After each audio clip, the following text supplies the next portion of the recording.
नमस्कार, आदाब और सत श्री अकाल दोस्तों। मेरा नाम है उत्कर्ष मिश्रा और आप सभी का पॉलिटिकल साइंस अड्डा के इस YouTube चैनल पे स्वागत है। दोस्तों आज हम लोग पूर्व साम्यवादी देश और भारत के बारे में समझने वाले हैं।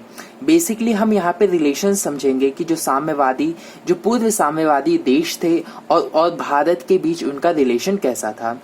इसको हम अच्छे से एनालिसिस करेंगे और ये एग्जाम में पूछा भी जाता है और ये 6 मार्क्स में चांसेस रहता है इसको आने के लिए। और साथ ही साथ हमारे इस चैनल को सब्सक्राइब करिए, वीडियो को पूरी जरूर देखना क्योंकि पूरी वीडियो देखोगे तो ही आपको समझ में आएगा।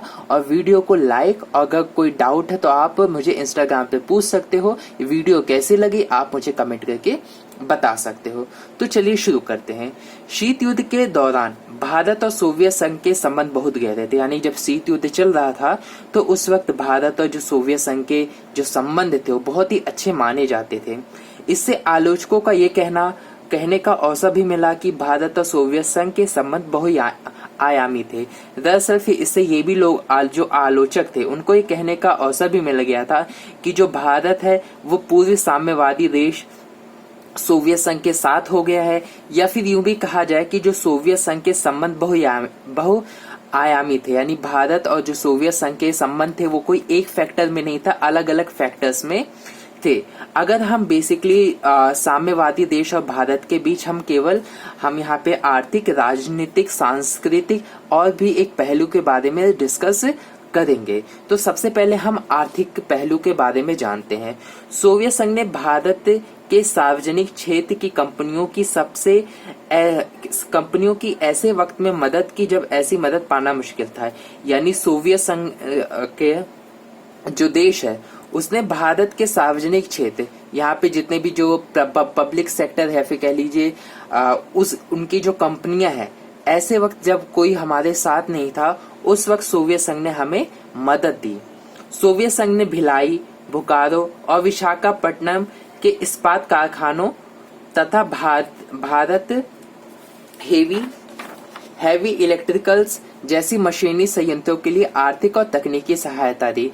तो भारत को क्या हुआ, जो सोवियत संघ है उसने हेल्प दी इंडस्ट्रीज को सेटअप करने के लिए, स्टील के इंडस्ट्रीज को सेटअप करने के लिए। भारत में जब विदेशी मुद्रा की कमी थी, यानी भारत के अंदर जब कोई फॉरेन, दरअसल क्या होता है कि जब हमें एक्सचेंज करना होता है, अगर हमें विदेशों से कोई सामान मंगाना होता है तो एक विदेशी मुद्रा होता है, फॉरेन करेंसी होती है, और वो फॉरेन करेंसी है डॉलर। यानी जिस भी इकोनॉमी की सबसे ज्यादा कह सकते हैं मजबूत है, उससे हम उस करेंसी को हम अडॉप्ट करते हैं। यानी वो करेंसी वैलिड है फॉरेन के ट्रेड के लिए। तो आप यूरो से ट्रेड कर सकते हो, आप डॉलर से ट्रेड कर सकते हो, लेकिन आप इंडियन रुपी से ट्रेड नहीं कर सकते। क्यों नहीं ट्रेड कर सकते? आप इंडियन रुपी फॉरेन में पैसे जमा करके आप कोई चीज नहीं ले सकते, फॉरेन ट्रेड आप नहीं कर सकते, जस्ट बिकॉज क्योंकि जो इंडिया की इकोनॉमी वो उतनी बड़ी नहीं है, उतनी पावरफुल नहीं है। तब सोवियत संघ ने रुपये को माध्यम बनाकर भारत के साथ व्यापार किया। तब जो सोवियत संघ है उसने क्या कि भारत के रुपये को एक्सेप्ट कर लिया कि चलो ठीक है, आप हमें रुपये ही दो, हम आपके रुपये से ही व्यापार कर लेंगे। ये बहुत ही बड़ी हेल्प थी। अगला हम राजनीतिक अगर देखें तो सोवियत संघ ने कश्मीर मामले पर संयुक्त राष्ट्र संघ में भारत के रुख को समर्थन किया था। तो कहीं ना कहीं जो सोवियत संघ है उसने जो कश्मीर के मामले पर जो भारत का रुख था, जो भारत कहना चाहता था, भारत जिस भी दिशा में जाना चाहता था, सोवियत संघ ने उसकी बात को एक्सेप्ट किया था, उसकी सपोर्ट किया था संयुक्त राष्ट्र संघ के अंदर। सोवियत संघ ने भारत के संघर्ष के गाढ़े दिनों, यानी गाढ़े दिनों का मतलब बुरे दिनों के अंदर, सोवियत संघ ने खासकर 1971 में पाकिस्तान से युद्ध की विदेश नीति को अप्रत्यक्ष लेकिन महत्वपूर्ण तरीके से समर्थन किया था। तब जब हमारे भारत के ऊपर बहुत ही मुसीबत था या बहुत ही प्रॉब्लम में था, तो उस वक्त जो सोवियत संघ है उसने हमारे अप्रत्यक्ष रूप से हमारी जो विदेश नीति है, जो फॉरेन पॉलिसी है, उसको सपोर्ट किया था। अप्रत्यक्ष जरूर था, डायरेक्ट तो नहीं था, इनडायरेक्ट था, लेकिन इनडायरेक्ट वे में भी बहुत ही ज्यादा महत्वपूर्ण था, यानी पावरफुल तरीके से उसने किया था। अगर हम अगले पहलू को देखें तो वो आता है सैन्य। यानी सैन्य के बीच में क्या क्या हुआ।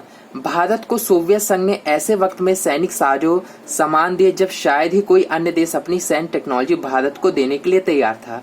यानी सोवियत संघ ने तब भारत को सारी टेक्नोलॉजी दी, वो सैनिक साजो सामान दिए, वो हथियार दिए, जब कोई भी देश भारत के साथ रिश्ते नहीं बनाना चाहता था, वो अपनी टेक्नोलॉजी भारत के साथ शेयर नहीं करना चाहता था।